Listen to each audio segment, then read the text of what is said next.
السلام عليكم ورحمة الله تعالى وبركاته. أهلا البنات، إن شاء الله تكونوا كامل بخير وعلى خير. اليوم إن شاء الله راح نخدموا هذاك الشبس اللبنين والمقرمش، يعني بوصفة سهلة وبسيطة نفرحوا بها وليداتنا، وهكذا نعرفوا واش رانا نمدوا لهم، خير ما نروحوا نشروه من برا وما بالناش وشنو المصدر تاعو ولا كيفاه يخدموه. هكذا على بالنا واش راح نمدوا لولادنا وما نخافوش عليهم، وحاجة بسيطة، ويعني المكونات موجودة في كل منزل وما زديش وقت طويل.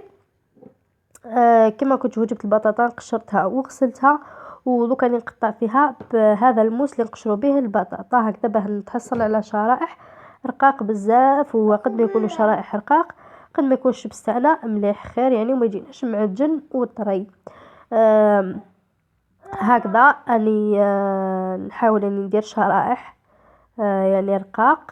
تقدروا تستعملوا الموس يعني، وتحاولوا انكم ترقوا الشريحه، يعني ديروها رقيقه بزاف، يعني راح يعذبكم وتطولوا يعني في العمليه، راح يطولوا فيها بزاف. من الافضل هذا الموس خير ساهل يعني، وكاينين ادوات بزاف فيهم هذا الموس اللي يقطع يعني شرائح رقاق، نستعملوا يعني اي اداه، المهم شريحه البطاطا تكون رقيقه بزاف وخلاص.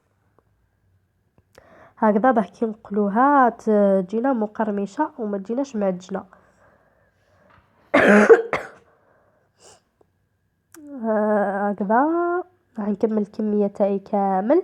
بعد ما كملت الكميه تاع البطاطا وقطعتها كامل دوكا راح ندير لها يعني التتبيل اللي يعني حابتها. تقدروا ديروا لي زيبيس اللي تحبوهم، يعني والذوق اللي تحبوه في الشيبس تاعكم. انا استعملت شويه من الكاري واستعملت شويه من الحمار هكذا باه نعطي اللون للبطاطا تاعنا. واللي عندها الزعفران ندير شويه هكذا باه البطاطا تاعها يعني يجي اللون تاعها اصفر، وكي تقليها يولي اللون تاعها ذهبي وتجي باهيه. يعني انا ما عنديش هنا زعفران، درت ودرت شويه فلفل الكحل، ودرت شويه حمار. الحمار تاعي هذا حار ما كثرتش منه، درت غير شويه برك. وندير ملح، يعني نملح البطاطا تاعي.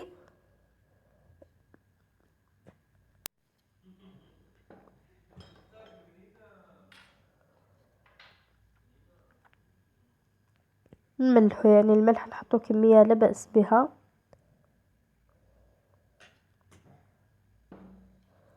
لانه يعني الشبس معروف انه يكون يعني الطعم تاعو شويه رايح في الملوحه. وهكذا كنت حطيت الماء في المجمد حتى يعني يتجمد، وعد في هذا القطع من الثلج نحط البطاطا تاعي في الماء هذاك،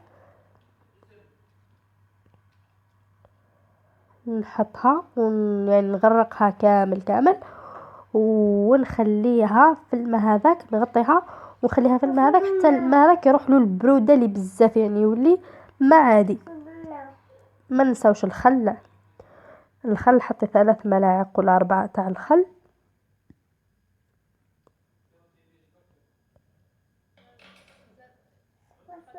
هكذا. وخليتها نخليوه في الماء يعني حتى الماء هذاك يذوب له ذاك يعني لاكلاص، ويولي ما عادي تروح له البروده هذيك اللي بزاف. بعد ذلك انا صفيت البطاطا تاعي بعد ما يعني الماء هذاك بعد وقت، بعد ما الماء هذاك عاد ما عادي ما عادش بارد بزاف. صفيت البطاطا تاعي، وهكذا نجيبو منشفه خاصه بالمطبخ ونشفوا البطاطا، يعني ما نخلوش فيها الماء كامل. ومن جهه انا حطيت الزيت تاعي يسخن على نار متوسطه، ما نخلوش يعني نحطوش ما نزيدوش للنار بزاف. نشفوا البطاطا مليح يعني قد ما تنشفي البطاطا احسن. هكذا نشف البطاطا تاعي مليح. قلت لكم الزيت اللي حطيته ديجا على النار، يعني كميه الزيت حطوا يعني كميه لاباس بها هكذا باه البطاطا تاعكم ولا الشيبس تاعكم يغرق في الزيت وما يجيش على بعضه.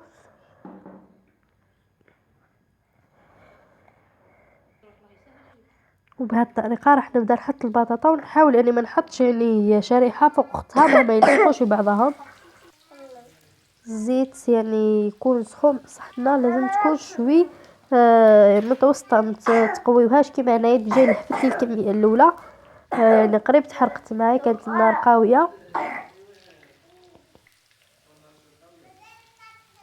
هكذا نحطوه بالشريحه ما يلتصقوش في بعضهم، يعني تجينا كل حبه وحدها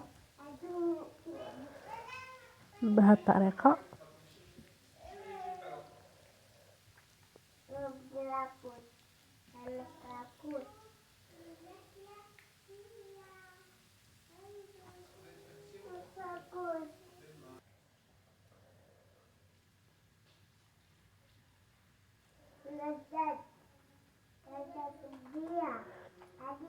يعني هذه هي الطريقة. وحاولوا انه لما تنحوا البطاطا والشيبس تاعكم صفوه مليح من الزيت وحطوه فوق قطعة قماش ولا فوق يعني فوق قطعة قماش خاصة بالمطبخ هكذا باه تمتص الزيوت.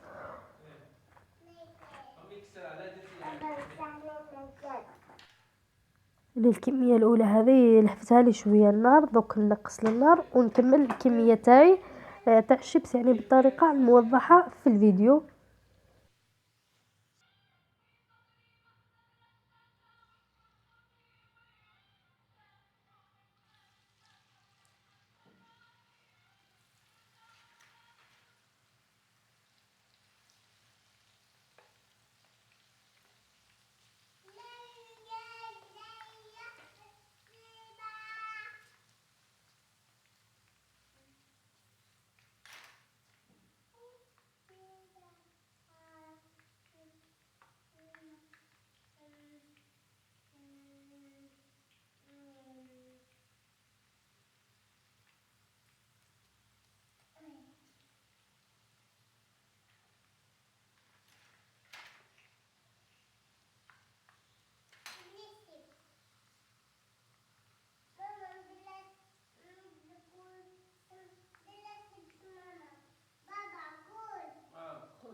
وهكذا كملت الكمية تاعي،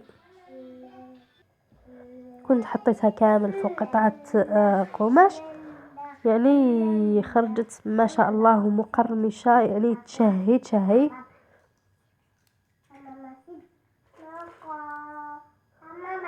نتمنى ان شاء الله تجربوا الوصفة هذه وتنال اعجابكم. ودوكا نرجعوا للفيديو الثاني.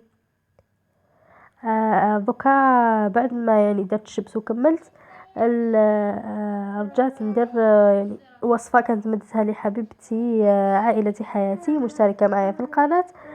لما سمعت بلسم تكحب هدرت لي عليها هكذا يعني كنت نسيت هالوصفة هذه يعني ولا غير فكرتيني فيها ربي يحفظك. حلوة الشامية مع زيت الزيتون يعني وصفة رائعة وفعالة للمشكل السعال ولا الكحبة. يعني مام الولاد يحبوها لأنه يعني حلوة الستوك تعرفوها باللي حلوة يحبوها هكذا ما تعذبوش معاهم يعني يمدوها لهم متخلهمش يشربوا برك الماء بعدها. وربي إن شاء الله يشفيكم كامل. هذا هما الوصفات السريعة تاع نهار اليوم. ان شاء الله يكونوا نالوا اعجابكم، والى عجبوكم ما تنساوش ديروا لي جيم لا فيديو وتشاركوه مع احبابكم، واللي مش مشتركه في قناتي نتمنى تنضم للمجموعه تاعنا. وبكره نبقى نقول لكم غير بقاو على خير، دمتم في رعايه الله وحفظه، والسلام عليكم.